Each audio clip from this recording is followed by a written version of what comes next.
दोस्तों, आज हम एक ऐसे टॉपिक पर बात करने जा रहे हैं जो हमारे समाज की सबसे बड़ी इंस्टीट्यूशन यानी कि शादी से जुड़ा है। दोस्तों, शादी जो प्यार और विश्वास की नींव पर टिकी होती है, आज कानूनी जंग का मैदान बनती जा रही है, क्योंकि ज़्यादातर केसेस में पति पत्नी के बीच में आपस में नहीं बनती और आखिरी में वो कोर्ट में ही आपस में लड़ते हुए दिखते हैं। दोस्तों, क्या आपने कभी सोचा है कि अगर शादी के बाद चीज़ें सही नहीं चलें, सब कुछ गलत हो जाए, तो कानून किसके साथ खड़ा होगा? दोस्तों, हम सभी जानते हैं कि महिलाओं के लिए बहुत सारे कानून बने हैं और पुरुषों के लिए कोई भी कानून नहीं है अपने बचाव के लिए, अपने ऊपर हो रहे अत्याचार के लिए। क्या ऐसे में पुरुषों के अधिकारों की अनदेखी हो रही है? क्या महिलाएं अपने जो कानून उनको मिले हैं उनका सही तरीके से इस्तेमाल कर रही हैं या केवल उनको मिसयूज़ करने की कोशिश कर रही हैं? दोस्तों, आज हम इन्हीं सब सवालों को गहराई में जानेंगे और समझेंगे कि आखिर क्यों शादी के बाद पुरुषों को इतनी सारी दिक्कतों का, इतनी सारी मुश्किलों का या इतने सारी अत्याचार का सामना करना पड़ता है। तो वीडियो को आपने अंत तक ज़रूर देखना है और यदि आपने अभी तक चैनल को सब्सक्राइब नहीं किया है तो चैनल को सब्सक्राइब कर लीजिए, साथ ही नोटिफिकेशन बेल आइकन दबा दीजिए। इन केस आपकी कोई भी लीगल समस्या है, लीगल प्रॉब्लम है, तो वो आप मुझे भेज सकते हैं। यदि आप अर्जेंटली मुझसे बात करना चाहते हैं, अपने मैटर को डिस्कस करना चाहते हैं, तो आप कॉल मी फॉर एप्लीकेशन का इस्तेमाल कर सकते हैं या ईमेल से मुझसे 1-to-1 सेशन की अपॉइंटमेंट ले सकते हैं। दोस्तों, शुरू में हम बात करते हैं कि शादी और कानून और क्या है इसमें पुरुषों की स्थिति। देखिए, शादी के बाद जब रिश्ते बिगड़ते हैं, पति पत्नी के बीच में अनबन होती है, मनमुटाव होता है, लड़ाई झगड़े होते हैं और अंत में जब ये कानूनी लड़ाई शुरू हो जाती है, लेकिन क्या आप जानते हैं कि भारत में पुरुषों के लिए ये लड़ाई कितनी मुश्किल हो जाती है? आज हमारे पास ऐसे कई केसेस हैं जहां पुरुषों को झूठे आरोपों का सामना करना पड़ता है। और दोस्तों, ये आरोप पत्नी जो लगाती है वो कुछ केसेस करके ही लगा सकती है और उसमें जो इम्पोर्टेंट केस पत्नी करती है वो है 498 का केस, डोमेस्टिक वायलेंस एक्ट का केस, सेक्शन 125 सीआरपीसी मेंटेनेंस लेने के लिए केस, या डीवी एक्ट में भी पत्नी मेंटेनेंस ले सकती है।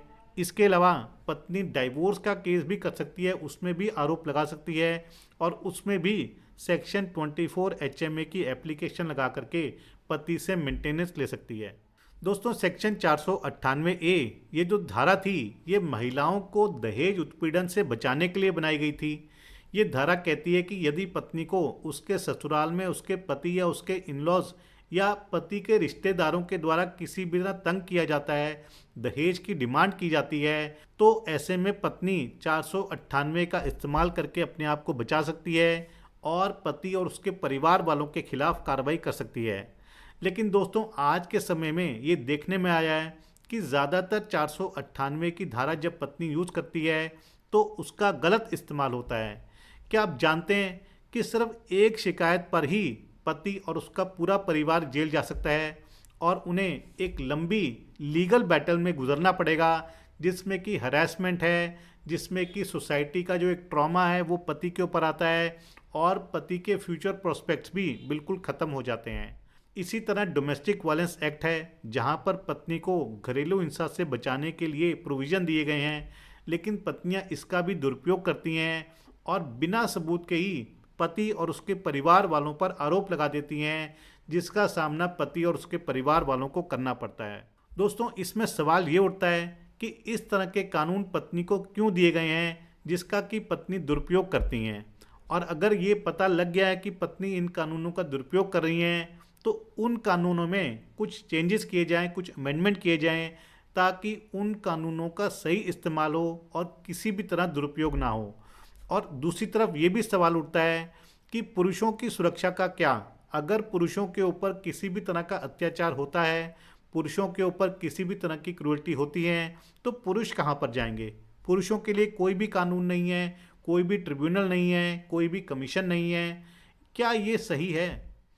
दोस्तों, अब दूसरे पॉइंट पर आते हैं जहां हम जानेंगे कि झूठे आरोप जब पत्नी लगाती है तो उसका क्या असर होता है और किस तरह के आरोप लगाए जाते हैं।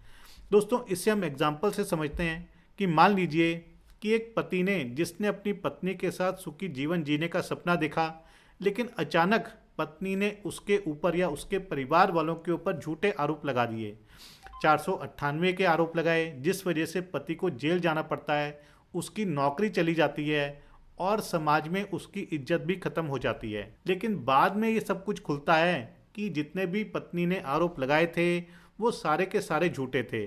देखिए, अब ऐसे में जो आरोपों का असर सिर्फ कानूनी लड़ाई तक सीमित नहीं रहता है, बल्कि ये पुरुष की पूरी ज़िंदगी यानी कि पति और उसके परिवार वालों की पूरी ज़िंदगी को तबाह कर देता है, बर्बाद कर देता है। दोस्तों, झूठे आरोपों का सामना करने वाले पति को मानसिक तनाव यानी कि मेंटल प्रेशर, डिप्रेशन, यहाँ तक कि वो आत्महत्या तक करने की कोशिश करते हैं और कई जगह तो सक्सेसफुल भी हो जाते हैं, जैसा कि हमने देखा मानव शर्मा के केस में, जैसा कि देखा अतुल थुबाज या पुनीत खुराना के केस में।